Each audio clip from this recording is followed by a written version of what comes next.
ئەندازیارڕاکانی تەمەن 26 ساڵان لە ڕووداوێکی هاتوچۆ لە نێوان قەزای بەردڕەش بۆ ناحیەی کەلک گیانی لەدەستدا.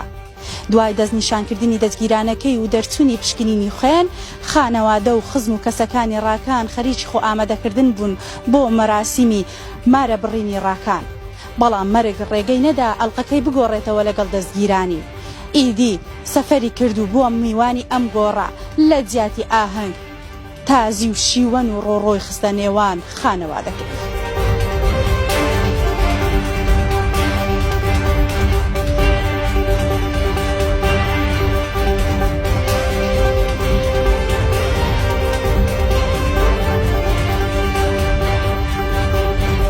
ڕاکان خودە تەعالە بە ڕەحم خۆی لەگەلی بکات، دوعا دەکەین بە شەهید قەبیلی بکات. بەڕاستی گەنجێکی مولتەزیم بوو، بە ئەخلاق بوو، ڕەوش بەرز بوو، ئەهل جەماعەت بی، نوێشکەر بی، ئینسانێکی تەقوا بوو و زۆر برادەربی لەگەڵ کوڕەکەی من. بەڕاستی بەردەوام زۆر جا عەیدانە دەهاتە مال مناسبات. ئینسانێکی زۆر هادوو و مەحبوب و خۆشەویست بوو و طبعا بۆ معلومات بۆ زانین بەڕۆژی بوو، ئیمڕۆ بەڕۆژی بوو وسبحان الله بحادثەی سەیارەش کەوا يعني عمرەکەی خۆی ژیانەکەی خۆی لەدەستدا.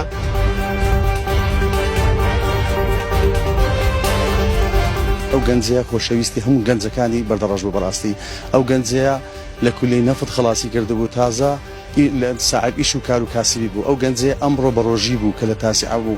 ئەو گەنجەیە ئەو ڕۆبووکەوە فەحسی خوێنی هاتووەکەوە ژنی مارە کردبوو.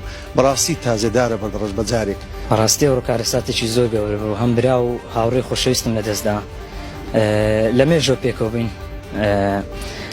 هۆکاری سەرەکی من بۆ جێرمەوە مردن بەدەست خوایە، بەڵام هۆکاری سەرەکی ئەو ڕێگایە. بەڕاستی ڕێگامان هیچ نییە بە هەموو شێوەیە، خەدەمات سفرە. یعنی نازانم کەینە حکومەت دێتەوە شخۆی و دار و دەستی قەزای بەردەش دێنەوە شخۆی و دهۆکیش پارێزگای دۆشی دێتە سەرخەت، ئەو ڕێگای چارەسەرێکی لێ بکەن. من ئەوە هەست بەو شتێکی دەکەم، نازان خەڵکی بەردەش بۆ بێدەنگە لە ڕاست ئەم ڕووداوە کارەسەت دڵتەزێنانە. بەڕاستی کارەساتی وا ڕوودەدات، کەسیوە ئازیزە دەستمان ڕۆیشتونە، یعنی تەسەوور ناکەی. بەڕاستی هەزاران گەنجمان لێرە لەدەستدا.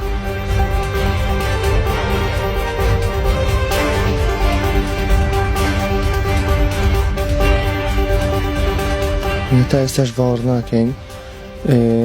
ڕاکان برایمە بوو، هاوڕێمە بوو، هەڵە مناڵەوە پێکەوە بووین، لە مەکتەب پێکەوە بووین، لە زانکۆ پێکەوە بووین. هەستێکی زۆر ناخۆش بوو. تاکو ئەو ساتەش باوەڕ ناکەم ڕاکان برایمە بوو. نزانم چ بڵێم ڕاستی. دوێنێ ڕەحمەتی لە فاسی خوێنی گەڕا بوو، مارە بڕێنەکەیشی کرده بوو. ئەنیمە خەریک بین ڕاکەنی ببین لە پرۆسی هەسەرگیری لە ئاهەنگەکەی بیدنین. بەڵام ئێستا هەموو هاتینە سەر گۆڕەکەی. ڕاستی زۆر ناخۆش بوو، هەستێکی زۆر ناخۆشە.